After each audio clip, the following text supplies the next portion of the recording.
안녕하세요. 저는 트레저러 수집품 조각 투자 트레저러 회사의 대표를 맡고 있는 김경태입니다. 오늘 초대해 주셔서 감사합니다.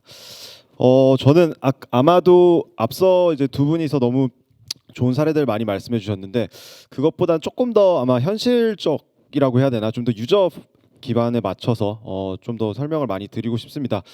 일단은 아마 저희 회사 서비스는 구조 자체는 대부분 다 비슷한 것 같아요. 사실 뭐 신탁 구조를 맡기고 저희가 뭐 동산도 그렇고 예치금도 뭐 분산으로 이제 관리를 하고 있고 이런 부분들은 되게 굉장히 비슷할 것 같은데 이제 마켓을 바라보는 어떤 시각이라든지 왜 분할 소유권을 꼭 가져야 되는지 사실은 어떻게 보면 저희는 이제 와인이랑 시계가 굉장히 많은데 시계도 그렇고 와인도 그렇고 대부분 다 이제 가진 거 자체가 의미가 있거든요. 이제 사시는 분들은. 근데 이제 조각으로 산다는 분들은 어떻게 보면 왜 이거를 꼭 조각으로 구매를 해야 되는지, 그랬을 때 어떤 가치가 있는지 그런 부분들에 대해서 조금 더 설명을 많이 드리려고 합니다. 네, 저희는 지금 서비스 런칭한 지는 한 1년 반 정도 됐고요. 지금은 유저는 사실은 굉장히 많은 편인 것 같아요. 이제 한 30만 명 이제 넘어가서 굉장히 20대랑 30대 고객들이 많은데 투자 금액 자체는 사실은 엄청 높진 않아요. 이제 일반적으로 봤을 때 한 평균을 다 내면 한 10만 원에서 한 20만 원 정도 왔다 갔다 지금 1회당 투자를 하고 있는 실점입니다. 뭐 재밌는 부분들이 뭐 저희 굉장히 다 비슷한 관점인 것 같아요. 이제 저도 개인적으로 와인이나 어떤 대체 자산에 관심이 있었던 이유가 한 8년 전이었나 7년 전에 친구가 와인 투자하는데 혹시 같이 투자해 볼래?라고 이제 얘기를 하더라고요. 그래서 와인 투자 뭐 얘기는 들어봤는데 어떻게 할 거야?라고 하니까 지금 자기 이번에 그 홍콩에 있는 친구인데 와인 7병을 1억 4천에 산다고 1억 3천에 산다고 하더라고요. 그래서 야, 이 세상에 2천만 원짜리 와인을 마시는 사람이 있냐? 이게 무슨 짓이냐라고 얘기를 했더니 그래도 괜찮을 것 같다. 여기 뭐 하시는 여사님이 조금 몸이 편찮으셔서 아마 이런 와인들이 많이 안 나올 것 같다라고 말을 하더라고요. 그러고 나서 한 6개월 만에 저희가 한 11만 불 정도 주고 샀는데 한 17만 불 정도에 팔렸어요. 굉장히 좀 운이 좋았던 케이스인데 이제 그러면서 좀 대체 자산 시장에 좀 관심을 가졌어요. 이제 그러면서 왜 이렇지? 뭐 시계도 마찬가지고 뭐 고액 자산가들은 생각보다 굉장히 많이 본인들이 뭐 남들이 봤을 때 약간 플렉스를 하면서 이제 투자도 하고 있고 뭐 그러다가 이제 와인 같은 경우 마실 수도 있고 시계도 찰 수 있으면서 굉장히 효율적인 소비 생활을 하고 있구나 이제 이렇게 생각을 하면서 저희가 이제 이 사업을 뭐 그러면서 사실은 뭐 크롤링 기술이라든지 머신러닝을 통해 가지고 이제 데이터 분석하면서 이 사업을 시작하게 됐는데 어쨌든 이제 과거 데이터를 보면 굉장히 비슷해요. 이제 뭐 위기의 어떤 그런 시장 속에서도 굉장히 안전한 자산이라고 하고 있고 일단 가장 큰 장점은 이제 주식 시장이랑 낮은 상관관계를 갖고 있어요. 그래서 뭐 로마네 꽁띠라든지 이제 보통 제일 많이 보는 게 이제 그 지수라고 보통 표현을 많이 하는데 이제 리벡스라고 저희 그 영국에서 가장 많이 거래되고 있는 이제 와인 거래 회사에서 뭐 파인 와인 1000개, 500개, 100개 뭐 이렇게 해서 이제 지수를 만들고 있는데 사실은 지금은 훨씬 더 차이가 많이 나고 굉장히 안정적으로 자산의 구조를 갖고 있습니다. 그래서 저희도 그 컬렉터블스 자산들의 이제 분포를 보면 초고액 자산가들의 이제 포트폴리오를 보면 물론 아트도 껴 있고 에쿠티 주식이 한 23%고 컬렉터블스가 이제 5%라고 하면 굉장히 높은 비율로 컬렉터블스에 투자를 하고 있죠. 근데 이제 어려운 점이 있어요. 그래서 이제 그게 뭐냐면 와인을 일단은 사는 것도 굉장히 어렵고 다시 사서 일단 사는 것 자체도 어려워요. 저희가 일단 일반적으로 구매하는 와인이 이제 로마네 꽁띠라는 와인이라든지 뭐 그쪽 그 부르고뉴 지방의 와인들을 많이 사는데 사기도 굉장히 어렵고 이제 진품 여부, 가품 여부도 굉장히 어려운데 일단 개인이 한번 사고 나면 뭐 경매에서 많이 항상 이야기하는 그런 프로버넌스 이슈라고 하죠.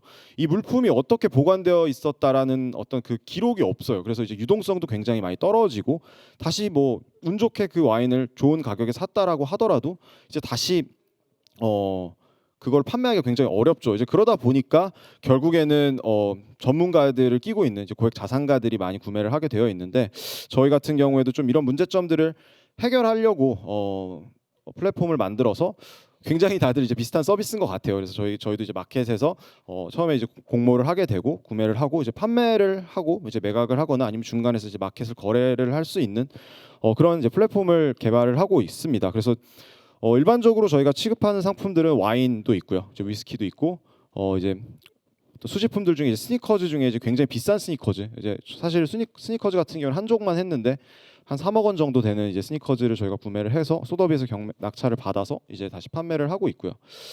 근데 사실은 이러면서 되게 유저 케이스, 지금 저희가 지금 총 판매한 제품이 한 110개고 그중에 한 40개가 이제 매각이 완료가 됐어요. 근데 그러면서 이제 굉장히 많이 느꼈던 부분들이, 왜 투자를 할까, 이제 뒤에 사실은 나오는데, 가격이 올라가는 거랑 마켓에서 유동화시키는 거랑 또 완전히 다른 부분이에요. 그러니까 예를 들면 위스키 가격이 10% 올랐다고 해서 마켓에서 10%가 높게 거래가 절대 안 돼요. 결국에는 그 유저들은 굉장히 낮은 가격에 판매가 되고, 유동성 자체도 저희가 생각하고 있는 어떤 코인 시장이라고 만약에 표현을 하면 훨씬 더 낮게 돼 있어요.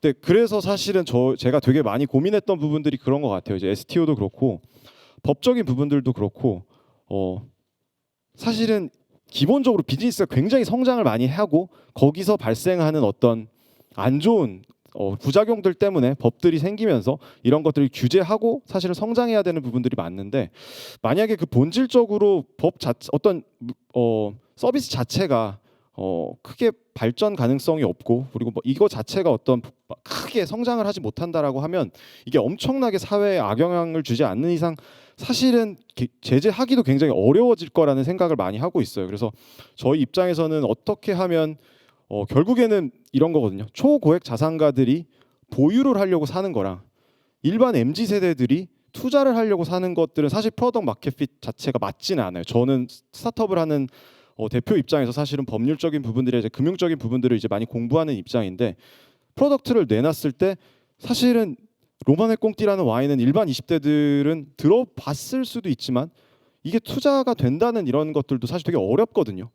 그리고 이분들은 투자를 하면 200% 300%를 벌고 싶지, 이거 1년에 되게 안정적으로 한 15%에서 20% 정도 저희가 지금 수익이 나고 있는데, 그리고 상품이 하나도 마이너스가 된 적이 없어요. 왜냐하면 와인은 너무 안정적인 자산이니까. 근데 20%를 한다고 MZ 세대들이 너무 좋아할까? 이제 이런 부분들이 저희가 지금 이제 유저가 막 20만 명이 넘어가면서부터 과연 이게 100만, 200만 서비스를 하는 게 어떤 가치를 줄지를 사실은 제가 좀 많이 고민되는 부분인 것 같아요. 그래서 일단 저희가 볼 수 있는 부분들은 당연히 굉장히 좀 명확하게 안전하고 투명하게 관리를 하면서, 뭐 정부의 가이드라인을 따라가면서 저희 이제 어떤 업체가 지켜야 되는 가이드라인 최대한 존중하는 부분들도 맞는데, 사실 그 부분보다 어떻게 하면 좀 서비스를 성숙하게 만들어서 메서드 옵션을 해서 정확한 프로덕트 마켓 핏이 맞는 서비스를 제공하는지가 지금 당장은 훨씬 더 중요한 부분인 것 같아요. 그렇게 유저들을 어떻게 모으는지.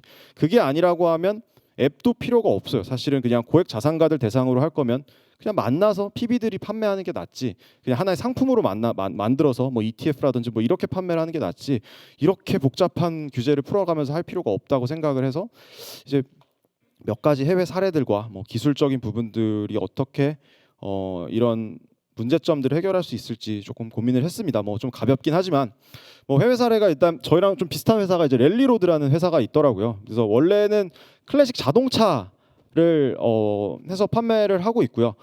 이제 와인이랑 시계랑 스포츠카드, 이제 스포츠카드도 굉장히 크죠. 이제 이쪽 우리나라 같은 경우에 적지만 이제 스포츠카드랑 포켓몬 카드 같은 경우에는 마켓 사이즈도 굉장히 크고, 이제 이런 것들이 큰데, 이제 여기서 가장 중요한 부분들, 저도 마찬가지라고 생각을 하는데, 이제 조각 투자를 하려고 하면 어프레이저리 굉장히 명확해야 된다고 생각을 해요. 일단 시계도 그렇고 와인도 그렇고 스포츠카드도 그렇고 싸게 사고 비싸게 살 확률들이 굉장히 낮아요. 왜냐하면 이 거래 데이터가 굉장히 많기 때문에 이제 유저들이 뭐 똑같은 카드가 굉장히 많다든지 어느 정도 이제 유동성이 확보가 되어 있죠. 그렇지 않으면 결국에는 저는 이제 플랫폼의 모랄해저드 이슈가, 싸게 산, 제가 만약에 1,000만 원짜리 와인을, 제가 플랫폼인데 굉장히 운이 좋게 500만 원에 샀다라고 하면 그거를 제가 유저들한테 600만 원에 팔 이유가 없죠. 왜냐하면 제가 파는 게 낫지 왜 그거를 유저들한테 판매를 하겠어요. 근데 이제 사실은 와인이나 시계 같은 경우에는 그렇게 하기가 불가능해요. 이제 1,000만 원짜리 와인이면 보통 한 950만 원도 안 돼요. 한 970만 원 정도 하고 3% 5% 이내에서 조금만 내리면 바로 거래가 되기 때문에 이런 것들은 훨씬 더 이제 좀 그런 보통 그 매도 매수 호가 간극이 낮은 상품부터 좀 시작을 하면 좋겠다.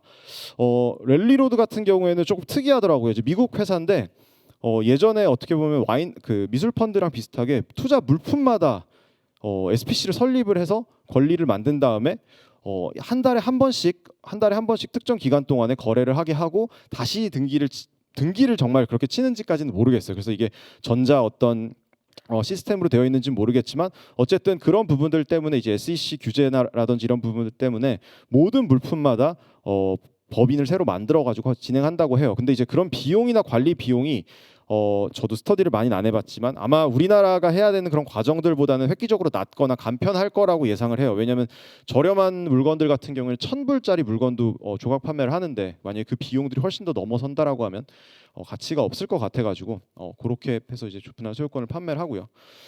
이제 빈트 같은 경우에는 조금 더 되어 있는 부분인데 이제 와인에 대한 이제 분할 소유권 투자를 해서 여기도 또 결국에는 비슷한 방식이더라고요. 이제 미국 같은 경우에도 이제 실제 회사의 주식을 이제 배분하는 방식인데 여기는 하나의 물건이 아니라 이제 굉장히 많은 물건 그래서 꽤 회사 하나 하나가 한 10만 불, 20만 불 정도 되는 와인들 이런 것들을 많이 한다라고 해요. 근데 여기는 아직까지는 아래 이제 써 있는 게 이제 거래를 돕지 않는다 이렇게 되어 있는 경우도 있더라고요. 다른 회사는 또 되게 자유롭게 거래를 하고 있고 그래서 사실 미국 같은 경우에도 이거를 STO로 명확하게 분리를 해서 거래가 되고 있는 건지 사실은 아니면 이분들이 조금 그레이 에어리어에서 지금 사업을 하고 있는 것까지는 잘은 모르겠지만 어쨌든 해외에서는 굉장히 우리나라보다는 사이즈가 훨씬 더 크게 판매가 완판이 되고 있고 지금은 조금 꺾였지만 불과 한 달 전까지만 하더라도 이제 와인 가격이 너무 빨리 올랐기 때문에 인기가 이제 굉장히 많았습니다. 그리고 이제 마지막으로 이제 해외 사례 중에 좀 제일 재밌게 보고 있는 게 이제 실물 기반 NFT를 활용하여서 이제 어떻게 할 거라는 것들을 많이 얘기를 해요. 근데 이제 NFT가 뭐냐? 이제 분할 소유권이 나오면 항상 NFT가 나오더라고요. 그래서 어떤 분들은 사실은 굉장히 많이 이제 얘기를 하다 보면 NFT가 분할 소유권의 자격을 증명해 준다고 생각을 하시는 분도 있더라고요. 근데 제가 아는 NFT랑은 그분들은 그러면 항상 얘기를 하면 그거는 어떻게 보면 이제 STO나 FT에 가까운 내용인 거고 실물 기반의 어떤 상품이나 어떤 하나의 제품을 NFT화를 시켜서 이제 STO를 발행한다든지 이런 부분에 대한 문제인 거지. 이제 그리고 그런 부분들을 그 NFT로 만들었을 때 장점들이 굉장히 많다라고 생각이 돼서 사실은 이런 부분들을 만들어내는 거지.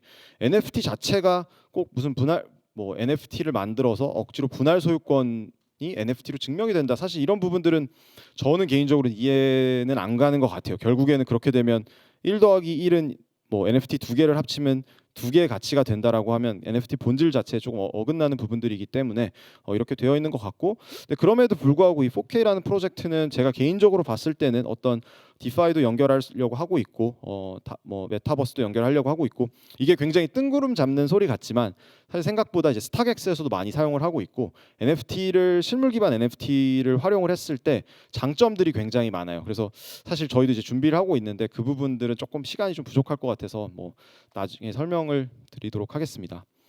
네, 그래서 이거는 완전히 다른 것 같아요. 이제 팬이랑 투자자 저희는 만약에 진짜 와인을 좋아하시는 분들이 와인을 보관을 하면 보통 5년 10년 보관하시거든요.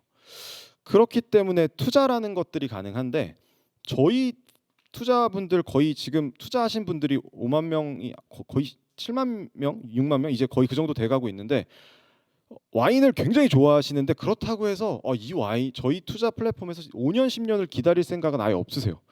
그러니까 아예 기본적인 접근 자체가 달라요. 그렇기 때문에 저는 일단은 유동성이 굉장히 높은 아이템들을 선정을 해서 결국에는 그러면 이 업의 본질이 뭐냐라고 봤을 때 저는 와인 유통사 어떤 도매상이라고 생각이 되더라고요. 그러니까 조각 투자라는 업태가 왜 생겨났냐? 결국에는 고액 자산가들처럼 투자를 하고 싶다라는 건데 고액 자산가들은 10년씩 투자를 하거든요. 하나를 사면. 근데 조각 투자하시는 분들은 10년씩 투자를 절대 안 해요. 그렇기 때문에 업의 본질 자체가 그분들이랑 일치를 시킬 수는 없을 것 같고 아무래도 조금 더 유통사들이 갖고 있는 구조들에서 하나의 좀 크라우드 소싱을 해서 훨씬 더 저희가 지금 뭐 시계 같은 경우에 국내에서 굉장히 많이 팔고 있고 그럴 수 있는 이유가 그래도 그냥 일반 유통사보다 훨씬 오래 기다릴 수 있는 부분들이 있거든요. 그래서 그런 장점들을 좀 활용하다 보면 저희가 이제 제도권으로 들어가서 좀 금융사들이랑 유통사들이랑 같이 좀 해볼 수 있는 부분들이 많지 않을까 생각을 하고 있습니다. 그리고 뭐 결국에는 이제 블록체인을 사실 개발은 많이 되어 있는데 외부에는 사실 많이 노출은 안 돼 있지만 결국 목적이 아니라 저희가 필요해서 사용되는 가치인 것 같아요. 그래서 지금 많이 준비를 하고 있고 아마 내년 정도에는 조금 더 재미있는 서비스들을 보여드릴 수 있지 않을까 생각을 하고 있습니다. 오늘 발표는 여기까지입니다. 감사합니다.